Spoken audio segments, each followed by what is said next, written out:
আবারও আমেরিকাকে কঠোর হুঁশিয়ারি দিল রাশিয়া। আরো বিস্তারিত জানিয়ে দিব। এদিকে যুক্তরাষ্ট্রকে সীমা লঙ্ঘন না করার হুঁশিয়ারি চীনের।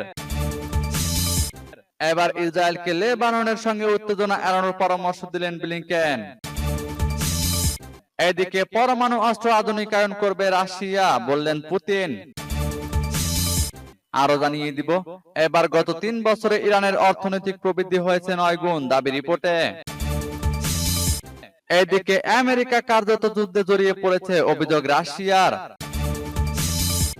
এবার রাশিয়ার 2 শীর্ষ কর্মকর্তার বিরুদ্ধে আইসিসির গ্রেপ্তারি পরোয়ানা। এবং সর্বশেষে জানিয়ে দিব, এদিকে ইসরায়েল তার বিরুদ্ধে গুজব ছড়াচ্ছে, অভিযোগ জাতিসংঘ মহাসচিবের। শুনছিলেন সংবাদ শিরোনাম, এখন বিস্তারিত। তবে তার আগে অনুরোধ থাকবে, এই ভিডিওতে একটি লাইক দিন এবং কমেন্টস করে জানিয়ে দিন আপনি কোন জেলা থেকে বা কোথায় থেকে আমাদের সাথে যুক্ত রয়েছেন। এবং সংবাদের সর্বশেষ গুরুত্বপূর্ণ আপডেট পেতে চ্যানেলটি সাবস্ক্রাইব করে আমাদের সঙ্গেই থাকুন। আবারও আমেরিকাকে কঠোর হুঁশিয়ারি দিল রাশিয়া। অধিকৃত ইউক্রেনীয় ভূখণ্ড ক্রিমিয়ায় মার্কিন ক্ষেপণাস্ত্র বিস্ফোরণে অনেক মানুষ হতাহত হওয়ার পর আমেরিকাকে সরাসরি দায়ী করেছে রাশিয়া। ইউক্রেনের জন্য এমন সামরিক মদদের কঠিন পরিণতির হুঁশিয়ারি দিয়েছে মস্কো। ইউক্রেনের উপর হামলার শুরু থেকে রাশিয়া বারবার রেড লাইন স্থির করে দিয়েছে। ফলে ইউক্রেনকে মদতের বিষয়ে পশ্চিমা বিশ্ব প্রাথমিক দ্বিধাদ্বন্দ্ব কাটিয়ে কিছুটা দেরিতে হলেও একের পর এক অস্ত্র ও সামরিক সরঞ্জাম সরবরাহ করেছে। কোনোবারই রাশিয়া তার হুমকি কার্যকর করেনি, এমনকি কিছু ক্ষেত্রে পশ্চিমা অস্ত্র ব্যবহার করে রাশিয়ার মূল ভূখণ্ডে হামলার ছাড়পত্র সেই পরিস্থিতি সৃষ্টি করেনি। এবার অধিকৃত ক্রিমিয়া উপদ্বীপে সেভাস্তোপোলের উপর ইউক্রেনের হামলার পর চরম ক্ষোভ প্রকাশ করে হুঁশিয়ারি দিল প্রেসিডেন্ট ভ্লাদিমির পুতিনের প্রশাসন। মস্কোয় মার্কিন রাষ্ট্রদূতকে তলব করে এমন পদক্ষেপের পরিণতি সম্পর্কে সতর্ক করে দেওয়া হয়েছে। মস্কোর সূত্র অনুযায়ী রবিবার মার্কিন এটিএসিএমএস মিসাইল ব্যবহার করে ক্রিমিয়ায় হামলা জের ধরে কমপক্ষে 4 জন নিরীহ মানুষ নিহত ও 151 জন আহত হয়েছে। তবে সেই হামলাকে ঘিরে অনেক অস্পষ্টতা রয়েছে। এদিকে যুক্তরাষ্ট্রকে সীমা লঙ্ঘন না করার হুঁশিয়ারি চীনের। তাইওয়ান ইস্যুতে যুক্তরাষ্ট্রকে সীমা লঙ্ঘন না করার হুঁশিয়ারি দিয়েছে চীন। এক সংবাদ সম্মেলনে দেশটির পররাষ্ট্র মন্ত্রণালয়ের মুখপাত্র বলেছেন, কোন দেশ কিংবা সংগঠন যেন বেজিং এর সামরিক সক্ষমতাকে খাটো করে দেখার মতো ভুল না করে। তাইওয়ান ইস্যুতে যুক্তরাষ্ট্রের নাক গলানো নিয়ে আবারও ক্ষোভ প্রকাশ করল চীন। সোমবার চীনা পররাষ্ট্র মন্ত্রণালয়ের নিয়মিত প্রেস ব্রিফিং এ তাইওয়ান ইস্যুতে সাংবাদিকদের প্রশ্নের জবাবে মুখপাত্র বলেন, তাইওয়ান ইস্যুতে সীমা লঙ্ঘন করা উচিত হবে না যুক্তরাষ্ট্রের। কোন দেশ কিংবা সংগঠনই যেন বেইজিং এর সামরিক সক্ষমতাকে খাটো করে না দেখে। তাইওয়ানকে ঘিরে সাম্প্রতিক সময়ে সামরিক তৎপরতা বাড়িয়েছে চীন। নিয়মিতভাবে দুই ভূখণ্ডের মধ্যবর্তী সীমা অতিক্রম করে আসছে চীনা সামরিক বাহিনী, যা নিয়ে প্রায় আঞ্চলিক উত্তেজনা বেড়ে যায়। সোমবার আবারও নিজেদের আকাশ সীমায় চীনের সামরিক তৎপরতার অভিযোগ করেছে তাইওয়ান। দ্বীপটির প্রতিরক্ষা মন্ত্রণালয়ের দাবি, সোমবার বেজিং এর 23টি যুদ্ধবিমান তাদের আকাশ সীমায় প্রবেশ করে মহড়া চালায়। একই সঙ্গে প্রণালীটি ঘিরে চক্কর কাটে চীনা নৌবাহিনীর অন্তত 7টি রণতরী। বারবার বেজিং এর এমন আচরণে গভীর উদ্বেগ জানিয়েছে তাইওয়ান সরকার। এবার ইসরায়েলকে লেবাননের সঙ্গে উত্তেজনা এড়ানোর পরামর্শ দিলেন ব্লিংকেন। ইসরায়েলকে লেবাননের সঙ্গে উত্তেজনা এড়ানোর পরামর্শ দিলেন মার্কিন পররাষ্ট্রমন্ত্রী অ্যান্টনি ব্লিংকেন। সোমবার ইসরায়েলের প্রতিরক্ষা মন্ত্রী ইয়োব গ্যালান্টের সঙ্গে বৈঠকে এই পরামর্শ দেন তিনি। গাজা থেকে ইসরায়েলি জিম্মিদের মুক্তির জন্য একটি চুক্তিতে পৌঁছানোর লক্ষ্যে বৈঠকে মিলিত হন গ্যালান্ট ও ব্লিংকেন। ইসরায়েলের প্রধানমন্ত্রী বেনিয়ামিন নেতানিয়াহু সম্প্রতি প্রকাশ্যে যুক্তরাষ্ট্রের সমালোচনা করেন। তিনি বলেন, ইসরায়েলে অস্ত্র সরবরাহে যুক্তরাষ্ট্র দেরি করছে। ঘনিষ্ঠ মিত্র যুক্তরাষ্ট্রের সঙ্গে সম্পর্কে অস্বস্তির প্রেক্ষাপটে ওয়াশিংটন সফরে যান ইসরায়েলের প্রতিরক্ষা মন্ত্রী গ্যালান্ট। তার এই সফরের উদ্দেশ্য হলো সম্পর্কে অস্বস্তি দূর করা। মার্কিন পররাষ্ট্র দপ্তরের মুখপাত্র ম্যাথিউ মিলার বলেন, ব্লিংকেন ও গ্যালান্টের মধ্যে 2 ঘন্টা ব্যাপী বৈঠক হয়। গাজায় হামাসের হাতে বন্দিশ থাকা সব জিম্মির মুক্তি নিশ্চিত করা সহ ফিলিস্তিনি জনগণের ভোগান্তি রাখবে একটি চুক্তিতে পৌঁছাতে ইসরায়েল ও হামাসের মধ্যে পরোক্ষ কূটনীতি নিয়ে বৈঠকে আলোচনা করেন ব্লিংকেন। গাজায় হামাসের হাতে বন্দী থাকা সব জিম্মির মুক্তি নিশ্চিত করা সহ ফিলিস্তিনি জনগণের ভোগান্তি লাঘবে একটি চুক্তিতে পৌঁছাতে ইসরায়েল ও হামাসের মধ্যে পরোক্ষ কূটনীতি নিয়ে বৈঠকে আলোচনা করেন ব্লিংকেন। ইসরায়েল ও লেবাননের সশস্ত্র গোষ্ঠী হিজবুল্লাহর মধ্যে সম্প্রতি পাল্টাপাল্টি হামলার ঘটনা বেড়ে চলেছে। এই প্রেক্ষাপটে উত্তেজনা যাতে আর না বাড়ে সেজন্য ইসরায়েলের প্রতি আহ্বান জানায় আমেরিকা, সূত্র টাইমস অফ ইসরায়েলের। এদিকে পরমাণু অস্ত্র আধুনিকায়ন করবে রাশিয়া, বললেন পুতিন। রাশিয়া তার ভান্ডারে থাকা পরমাণু অস্ত্র আধুনিকায়ন করবে। গতকাল রুশ প্রেসিডেন্ট ভ্লাদিমির পুতিন একথা বলেছেন। তিনি বলেন, পরমাণু অস্ত্র হচ্ছে রাশিয়ার জাতীয় নিরাপত্তা রক্ষার প্রথম গ্যারান্টর। যখন ইউক্রেন যুদ্ধকে কেন্দ্র করে রাশিয়ার সাথে মার্কিন নেতৃত্বাধীন পশ্চিমা দেশগুলোর মধ্যে ব্যাপক সামরিক উত্তেজনা চলছে, তখন পুতিন পরমাণু অস্ত্র আধুনিকায়ন করার ঘোষণা দিলেন। প্রেসিডেন্ট পুতিন হুঁশিয়ারি উচ্চারণ করে বলেন, জাতীয় সার্বভৌমত্ব ও নিরাপত্তা ঝুঁকির মধ্যে পড়লে রাশিয়া নিজেকে রক্ষা করার জন্য যে কোনো উপায় অবলম্বন করবে। সদ্য গ্রাজুয়েট হওয়া সামরিক বাহিনীর সদস্যদের লক্ষ্য করে প্রেসিডেন্ট পুতিন গতকাল এই বক্তব্য দেন। তিনি বলেন, বিশ্বের ক্ষমতার ভারসাম্য ধরে রাখা এবং রাশিয়ার জাতীয় নিরাপত্তা রক্ষার জন্য পরমাণু হচ্ছে প্রাথমিক গ্যারান্টর এবং আমরা সমস্ত পরমাণু অস্ত্র আরো উন্নত করার পরিকল্পনা নিয়েছি।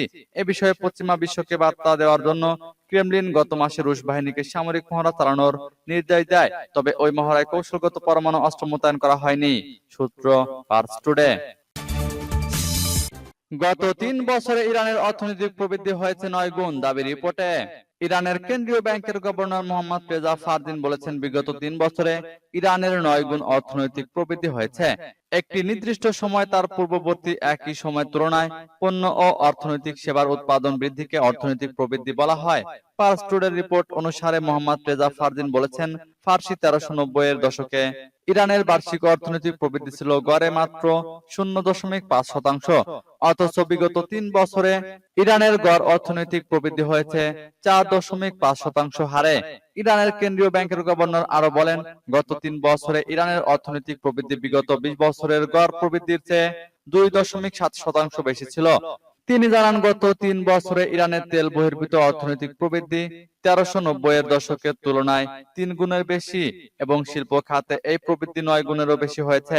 এছাড়া স্থির মূলধন গঠনের প্রবৃদ্ধি 1390 এর দশকে যেখানে ছিল -7.1%, সেখানে গত 3 বছরে তা +6.4% পৌঁছেছে। এদিকে আমেরিকা কার্যত যুদ্ধে জড়িয়ে পড়েছে, অভিযোগ রাশিয়ার। মার্কিন রাষ্ট্রদূত লিন ট্রাসিকে তলবের কথা জানিয়েছে রাশিয়ার পররাষ্ট্র মন্ত্রণালয়। ক্রিমিয়ার সেভাস্তোপলে ইউক্রেনের হামলার পর মার্কিন রাষ্ট্রদূতকে তলব করা হয়। পার্স টুডে জানিয়েছে রুশ পররাষ্ট্র মন্ত্রণালয়ে মার্কিন রাষ্ট্রদূত লিন ট্রাসিকে ডেকে এনে বলা হয়েছে, আমেরিকা অস্ত্র সরবরাহের মাধ্যমে কার্যত রাশিয়ার বিরুদ্ধে যুদ্ধে জড়িয়ে পড়েছে। রোববার ক্রিমিয়ার সেভাস্তোপলে যুক্তরাষ্ট্রের সরবরাহকৃত দূরপাল্লার আর্মি ট্যাকটিক্যাল মিসাইল সিস্টেম বা ATACMS ক্ষেপণাস্ত্র দিয়ে হামলা চালিয়েছে ইউক্রেন। এতে 2 শিশু সহ অন্তত 4 জন নিহত ও 1.5 শতাধিক মানুষ আহত হয়েছেন বলে জানিয়েছে রুশ কর্মকর্তারা। রোববার রুশ প্রতিরক্ষা মন্ত্রণালয় জানায়, গুচ্ছ বোমা এয়ারহেড যুক্ত যুক্তরাষ্ট্রের সরবরাহ করা 4টি আর্মি ট্যাকটিক্যাল মিসাইল সিস্টেম বা ATACMS ক্ষেপণাস্ত্র ভূপাতিত করেছে রাশিয়ার আকাশ প্রতিরক্ষা ব্যবস্থা। তবে একটি ক্ষেপণাস্ত্র শহরের আকাশে বিস্ফোরিত হলে হতাহতের এই ঘটনা ঘটে। রুশ মন্ত্রণালয় বলেছে, মার্কিন বিশেষজ্ঞরা ক্ষেপণাস্ত্রগুলোর উড্ডয়নের গতিপথ নির্ধারণ করে দিয়েছেন মার্কিন গোয়েন্দা স্যাটেলাইটে পাওয়া তথ্যের ভিত্তিতে, যার অর্থ হলো যুক্তরাষ্ট্র এই হামলার জন্য সরাসরি দায়ী। সূত্র পার্স টুডে। এবার রাশিয়ার 2 জন শীর্ষ কর্মকর্তার বিরুদ্ধে আইসিসির গ্রেপ্তারি পরোয়ানা। রাশিয়ার সাবেক প্রতিরক্ষা মন্ত্রী সের্গেই শোইগু ও বর্তমান রুশ জেনারেল ভ্যালেরি গেরাসিমভের বিরুদ্ধে গ্রেপ্তারি পরোয়ানা জারি করেছে আন্তর্জাতিক অপরাধ আদালত। ইউক্রেনে রুশ আগ্রাসন চলাকালীন সংঘটিত অপরাধের জন্য মঙ্গলবার শোইগু ও গেরাসিমভের বিরুদ্ধে এই গ্রেপ্তারি পরোয়ানা জারি করা হয়। খবর রয়টার্সের।